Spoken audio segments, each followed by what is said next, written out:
दोस्तों आज हम एमपीसीबी मतलब मोटर प्रोटेक्शन सर्किट ब्रेकर के ऊपर बात करेंगे। यह एमपीसीबी एक इलेक्ट्रिक सर्किट ब्रेकर है जिसका उपयोग हम मोटर को सुरक्षा देने के लिए करते हैं। एमपीसीबी ज़्यादातर कम रेटिंग की मोटर को सुरक्षा देने के लिए लगाई जाती हैं।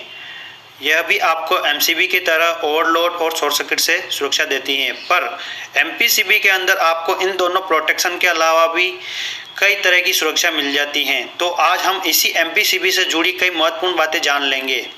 एमपीसीबी एक इलेक्ट्रिक सर्किट ब्रेकर है जिसका नाम मोटर प्रोटेक्शन सर्किट ब्रेकर है।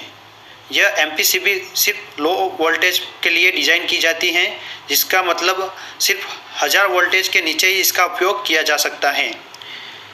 जैसा कि मैंने आपको शुरुआत में बताया कि एमपीसीबी का इस्तेमाल हम सिर्फ कम रेटिंग की मोटर के लिए उपयोग करते हैं, क्योंकि मार्केट में आपको ज़्यादा से ज़्यादा 100 एम्पीयर तक की देखने को मिल सकती हैं।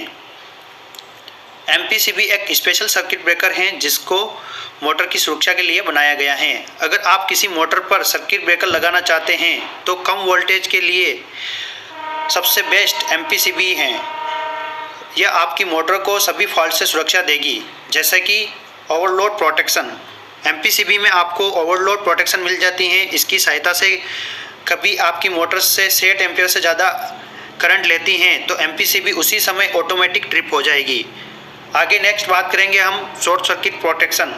यह शॉर्ट सर्किट प्रोटेक्शन तब हमारे काम आता है जब हमारी सप्लाई वायर आपस में भिड़ जाए, या कभी कोई फेज़ दूसरे फेज़ के साथ टच हो जाए, या न्यूट्रल वाला फेज़ के साथ टच हो जाए, तो इस समय हमारी एमपीसीबी हमें सर्किट को और मोटर को दोनों को सेफ्टी प्रोवाइड करेगी।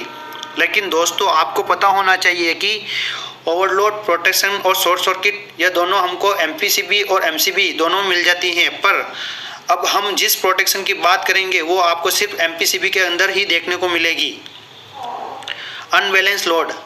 एमपीसीबी के अंदर आपको अनबैलेंस लोड की सुरक्षा मिलती है। जैसे अगर आपका लोड एक फेज से ज़्यादा और दूसरे फेज में कम करंट ले रहा है तो इस समय एमपीसीबी ऑटोमेटिक ट्रिप हो जाएगी, जिससे उपकरण को सुरक्षा मिल जाती हैं और हमारी मोटर भी बच जाती हैं।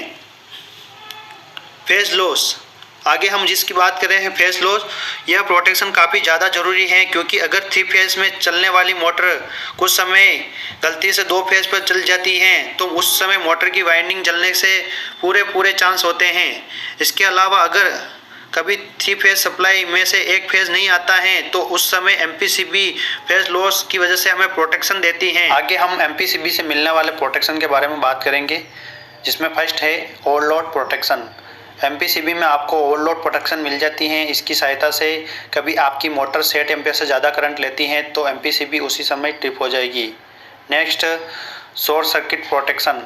यह शॉर्ट सर्किट प्रोटेक्शन तब काम आता है जब हमारी सप्लाई वायर आपस में भिड़ जाती हैं, जैसे कभी कोई एक फेज़ दूसरे फेज़ से आपस में टच हो जाए या फेज़ और न्यूट्रल आपस में भिड़ जाए तो उस समय एमपीसीबी हमें सुरक्षा देती है। लेकिन दोस्तों आपको पता होना चाहिए कि ओवरलोड और शॉर्ट सर्किट दोनों सुरक्षा आपको एमसीबी और एमपीसीबी के अंदर मिल जाती है, पर अब हम जिस प्रोटेक्शन की बात करेंगे वो आपको सिर्फ एमपीसीबी के अंदर ही मिलेगी, जिसमें पहला है अनबैलेंस लोड।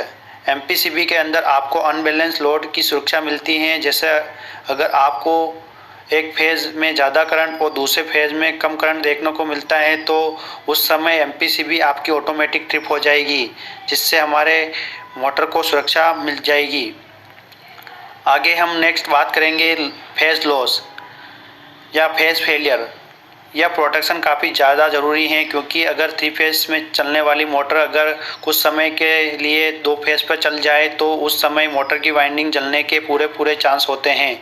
इसके अलावा अगर कभी 3 फेज सप्लाई में से एक फेज नहीं आता है तो उस समय एमपीसीबी फेज लॉस के कारण हमें प्रोटेक्शन प्रोवाइड करवा देती है। आगे हम एमपीसीबी के ऑक्सिलरी ब्लॉक की वायरिंग के बारे में बात करेंगे कि किस तरह से हम ऑक्सिलरी ब्लॉक का यूज़ करके इसमें हम ऑन और ऑफ इंडिकेशन का यूज़ करते हैं। तो इस वायरिंग के माध्यम से मैं आपको बताने की कोशिश करता हूं कि जिस तरह से यह एमपीसीबी अभी ऑफ कंडीशन में है तो हमारा ग्रीन वाला इंडिकेशन लैम्प जल रहा है, और जैसे ही मैं इसको एमपीसीबी को ऑन करूंगा तो हमारा ग्रीन वाला इंडिकेशन लैम्प बंद हो जाएगा और रेड वाला जल जाएगा। जैसा कि मैं चालू करके आपको बता रहा हूँ, ये देखो, जैसे ही मैंने इसको एमपीसीबी को ऑन किया तो रेड वाला इंडिकेशन लैंप जल गया और ग्रीन वाला ऑफ हो गया।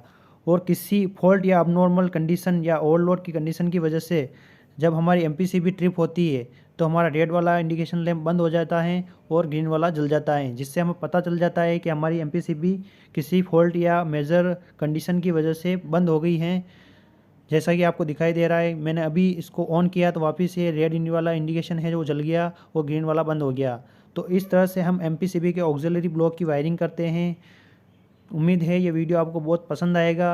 ज़्यादा से ज़्यादा मेरे वीडियो को लाइक करें, अपने दोस्तों के साथ शेयर करें। Thank you.